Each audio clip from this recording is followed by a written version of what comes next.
Votre été touristique avec Fréquence Plus et Va-et-Vient. Votre magazine touristique Bourgogne-Franche-Comté. Dans ce nouvel épisode, nous sommes à Luxeuil-les-Bains en Haute-Saône, au cœur des Vosges du Sud.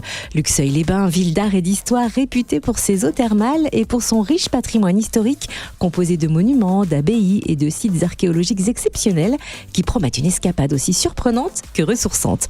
On part en balade avec Stéphanie Aubel, responsable du pôle promotion communication de l'Office de tourisme de Luxeuil-les-Bains. Bonjour Stéphanie. Bonjour Cynthia. Luxeuil-les-Bains a en effet connu une histoire riche et fascinante. Est-ce que vous pouvez nous présenter les lieux touristiques incontournables du territoire qui témoignent de cette histoire ?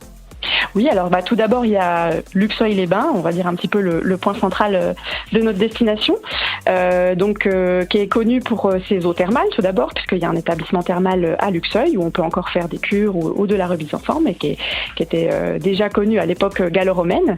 Et de ce fait, il y a également des vestiges qui remontent jusqu'à l'époque gallo-romaine à Luxeuil.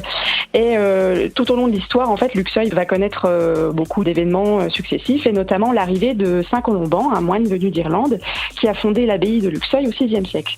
Et du coup, on a aussi un patrimoine architectural assez impressionnant de ce fait, puisqu'il y a donc l'abbaye qui a été fondée en 585, et il y a aussi beaucoup de monuments par la suite d'époque Renaissance qu'on peut retrouver encore à Luxeuil.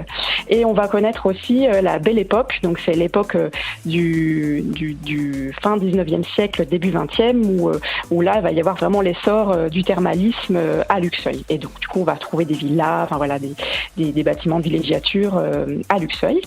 Et quand on s'éloigne un petit peu de Luxeuil, on a aussi beaucoup d'autres pépites, en fait, qu'on peut trouver sur notre territoire. Si on va, par exemple, pas très loin, à 10 km du côté de Fougerolles-Saint-Valbert, Fougerolles, c'est la capitale de la cerise.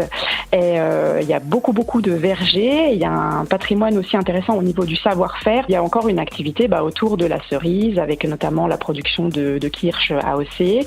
Et puis, on peut aussi découvrir un petit peu l'histoire de cela à travers l'écomusée du pays de la cerise. Et quand on va encore un petit peu plus loin, on découvre aussi, par exemple, la verrerie La Rochère, qui est située à Passe-avant-La Rochère. Et c'est assez intéressant, c'est la plus vieille entreprise française privée encore en activité, qui fête justement les 550 ans de la verrerie cette année. Et la particularité, c'est qu'on peut voir encore des verriers et des verrières souffler le verre devant le public. Donc ça, c'est quelques pépites du territoire. Et pour ceux qui sont un peu plus amateurs de nature, on a aussi des parcs comme le parc animalier de Fougerolles-Saint-Valbert, où on peut voir des animaux tels que des cercicas, cérélaphes, daims. Donc ça, c'est super pour des petites visites en famille.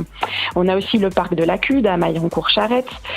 Donc ça, c'est un parc à l'anglaise avec plus de 350 espèces différentes, et aussi un petit sentier pieds nus qui est très agréable à faire avec les enfants pendant les beaux jours. Voilà. Et parmi les événements phares de l'été, le festival Les Pluralis promet d'ambiancer la ville de Luxeuil-les-Bains durant 4 jours, du 16 au 19 juillet. Quel est le programme ? Alors le programme, c'est des concerts qui se déroulent au cloître, donc dans justement l'écrin architectural assez impressionnant qu'est Luxeuil. Donc il y a des concerts le soir au cloître, donc on aura par exemple cette année Feu Chatterton ou Elegy.